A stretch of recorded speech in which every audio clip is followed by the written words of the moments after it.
Mikromuovit sekä muovien lisäaineet. Muoveja on arjessamme joka puolella. Muovit ovat esimerkiksi elektroniikkaa, pakkauksia, pinnoitteita ja maaleja, vaatteita, jalkapallokentän pintamateriaalia sekä autojen osia. Niistä tehdään monenlaisia hyödykkeitä, koska ne ovat materiaaleina helposti muokattavissa, edullisia ja kevyitä. Oletko miettinyt, mihin muovit päätyvät, kun heität ne roskikseen? Olet ehkä kuullut, että muovi hajoaa luonnossa hitaasti. Katsotaanpa asiaa tarkemmin. Viime vuosina tutkijat ovat havainneet, että mikroskooppisen pieniä muovinkappaleita kertyy luontoon. Mikromuoviksi kutsutaan pientä muoviroskaa, jonka halkaisija on alle 5 mm. Niitä on vesistöissä ja maaperässä.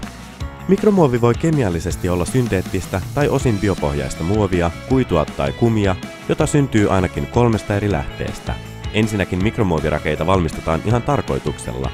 Kosmeettiset aineet kuten meikit tai hammastahna sisältävät usein pieniä muovihelmiä. Samoin tyyny tai lelu saattavat sisältää tarkoituksella valmistettuja muovirakeita. Toiseksi mikromuovia syntyy muovin kappaleista lohkeamalla.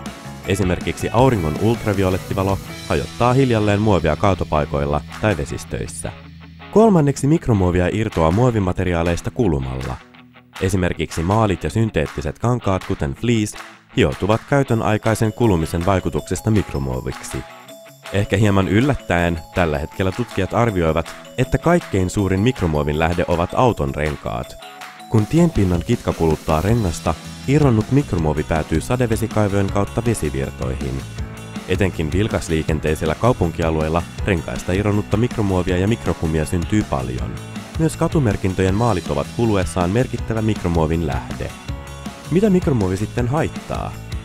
Kalat, linnut, valaat, hylkeet ja myös pienet hyönteiset. Ne kaikki luulevat muoviroskaa toisinaan ruuaksi. Eläimet kärsivät syömästään muovista. Muovi vie mahalaukussa tilaa ja se voi aiheuttaa tukoksia sekä kipua. Osa eläimistä voi kuolla syömään sen muoviin, jos sitä juuttuu ruoansulatuskanavaan tai se tukkii hengitystiet.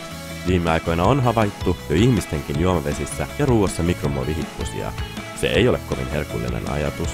Muoviroska on ongelmista siksikin, että se sisältää myrkyllisiä kemikaaleja. Muoveihin lisätään monenlaisia apuaineita, esimerkiksi säilöntäaineita, palonestoaineita ja pehmentimiä.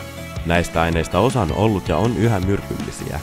Mikromuoveihin voi myös imeytyä ympäristöstä myrkyllisiä aineita. Haitalliset aineet voivat päätyä mikromuovin mukana ravintoketjuun seuraavalla tavalla.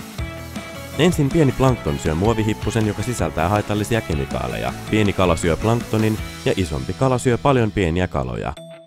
Muovin kemikaalit päätyvät ison kalan rasvakudoksiin, haitaten kalaa ja kaikkia niitä, jotka syövät tuon ison kalan.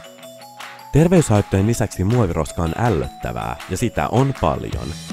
Kelluvaa muovia on merissä useamman mantereen pinta-alan verran. Näkyvän muovin ohella muovia on vesistöjen pohjissa. Tilanne on huolestuttava. Mutta onko tunnelin päässä valoa? Kuinka mikromuoviongelma saataisiin hallintaan? Aina löytyy keinoja vaikuttaa. Tutki alkuun seuraavia ideoita. 1. Kiertotalous. Selvitä, miten kiertotalous voisi auttaa ongelman ratkaisussa. Tutustu ekodesigniin ja elinkaarianalyysiin. Nuoret kemistit kehittävät ympäristöystävällisempiä tuotteita kuin edeltäjänsä. Etsi esimerkkejä. 2. Biohajoavat muovit. Selvitä, mitä tarkoittaa biohajoava muovi ja kuinka se voisi olla ratkaisu.